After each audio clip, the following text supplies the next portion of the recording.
Barchaga salom hurmatli traderlar. Sizlarni navbatdagi videoroligimda ko'rib turganimdan bag'oyatda xursandman. Bugungi videoroligimizda savdo robotlari to'g'risida bo'ladi. Demak, ushbu joyda ko'rib turganingiz Exness brokerining haqiqiy savdo hisob raqami hisoblanadi va mana bu joyda limitni bitimni ham qo'yilgan. Bu albatta savdo roboti tomonidan qo'yilyapti va amalga oshirilyapti. Keling qisqacha oldin ushbu robot qanday savdo qilgan, bu to'g'risida ko'rib chiqamiz. Mana bu joydan ham barcha istoriyasini belgilashimiz mumkin bo'ladi. Istoriya qilamiz. Aynan mana shu robot uchun yangi savdo hisob raqami ochilgan va hozirda savdo qilyapti. Ushbu savdo roboti savdoni amalga oshirish uchun avvalo shunchaki terminalni kompyuterni o'ziga ochib qo'ygan holda savdoni qanday amalga oshirishini kuzatdim va undan so'ng 27-kuni, ya'ni 27-noyabr kuni VPS ga ulangan holatda tekshirib ko'rdim. Ya'ni ikkala holatda ham yomon ishlamayapti. Asosan VPS ga ulangandan keyin ishlash jarayoni yanada yaxshilandi.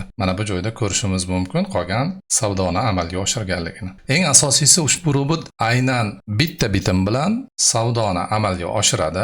Bu martingale emas, stop loss va take profitini qo'ygan holda savdoni amalga oshiradi. Va ko'rib turishingiz mumkin, deyarli umumiy savdoni boshlaganiga 24-dan boshlagan, hozirda 02 va chisloni ko'radigan bo'lsak, albatta 24dan. Demak, mana bu joyda ko'radigan bo'lsak, bu joydan 5 kun va 6-7 kun ichida savdoni amalga oshirdi. 7 kun savdoni amalga oshirish davomida stop loss ham oldi. Mana bu joyda ko'rishimiz mumkin. Take profitlari ham bor. Ya'ni take profit hisoblanmaydi, bezbutkaga olib, ya'ni savdo tez harakatlangan paytda ko'proq daromad olishga harakat qilib, bezbutkani, ya'ni stop lossni surib ketaveradi. Va umumiy daromadi hozirda $126. Bu $400 depozit hisobiga. Shu joyda ko'rishimiz mumkin, $526 bo'ldi. Savdo robotlari ishlash jarayoni, ya'ni 99% da testerda tekshirganda, aynan tester bilan real bozorga qo'yganda juda ko'p holatlarda farq qiladi. Va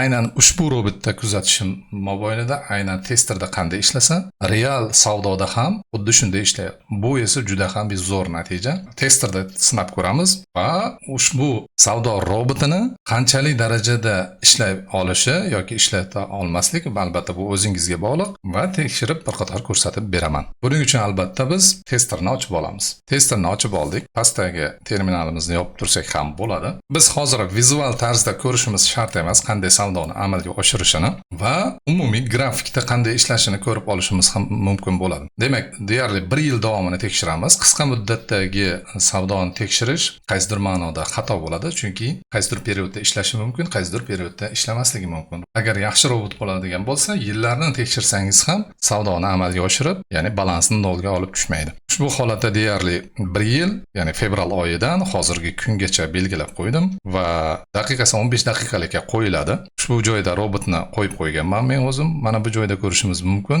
Aynan hozir sizlarga ko'rsatib bermoqchi bo'lgan robotim. Va balansni $1000 qilib belgiladim. Buni $500 qilib belgilash ham mumkin. Xohlasangiz, ya'ni sizni minimal tarzdagi balansingiz $200 bo'lish kerak ekan ushbu robotga. Va mana bu joyda nastroykasiga o'tadigan bo'lsak, bu joyda hech narsasiga tegmadim men.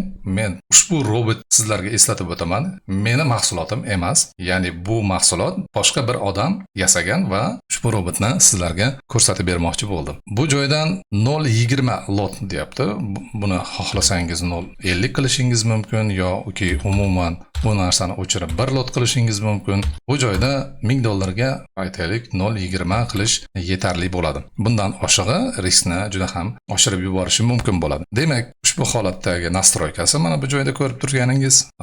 Parametrga o'tamiz yana bir bor. Hamma narsasi to'g'ri 15 daqiqalikka qo'yilgan va startni bosishimiz mumkin bo'ladi. 1 yillikni tekshirishga harakat qilib ko'ramiz. Demak, mana bu joyda grafikka o'tamiz. Stop lossni ham oladi, take profitni ham oladi. Ya'ni take profitgacha bormasligi ham mumkin. Ya'ni asosan bu bezbutkaga surgan holda narxni ushlab ketadi. Ushbu holatda ko'rib turibmiz.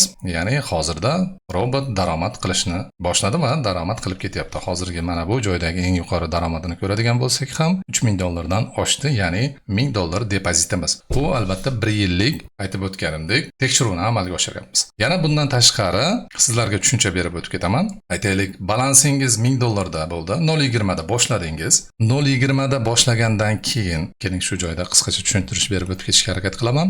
$1000 uchun biz 0,20 balans bilan boshladik. Ana endi ushbu balans 2000 ga ko'tarilganda biz bu narsani nima qilishimiz mumkin? 0,40 ga oshirib qo'yishimiz mumkin bo'ladi. 0,40. Ya'ni savdoni yana ham ko'proq daromad olib kelish uchun. Aytaylik 2000 dollar bo'lganda yana oshirish mumkin. Qancha balans ko'tarilgan sari lotni ham o'zingiz avtomatik tarzda oshirmaydi bu. Siz o'zingiz lotni belgilab qo'yishingiz mumkin bo'ladi. Ya'ni riskni o'zingiz belgilaysiz bu joyda. Va aynan riskni o'zingiz belgilanganingiz ham juda yaxshi hisoblanadi. Ushbu holatda ko'rishimiz mumkin, narx уже 17,000 ga bordi va yillik natijasi hozirda yaxshi ketyapti.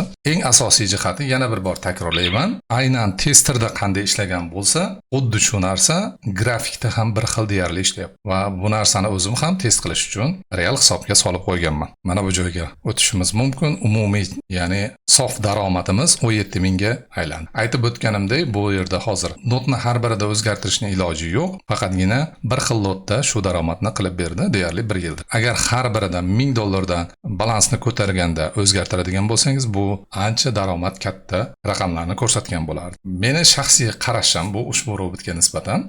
Istasangiz ushbu robotni sotib olishingiz mumkin. Ya'ni yana bir marta eslatyapman, ushbu robotni egasi men emasman. Aloqaga chiqishingiz mumkin va ushbu robot to'g'risida to'liq ma'lumotni beriladi. Qanday sotib olish kerak va to'lovlari qanaqa bo'ladi, barchasini ma'lumotini beriladi.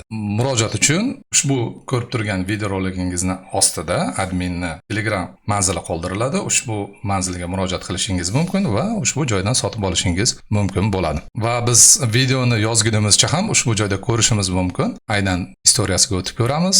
Mana bu joyda balansimiz o'zgarib qoldi, ko'rishingiz mumkin. Istoriyasiga o'tamiz va oxirgisi stop lossi 62 dollar edi va mana bu joyda daromadda yopgan oxirgi balans ham o'zgarib qoldi. Ya'ni 600 dollardan oshdi. Bu juda ham yaxshi natija.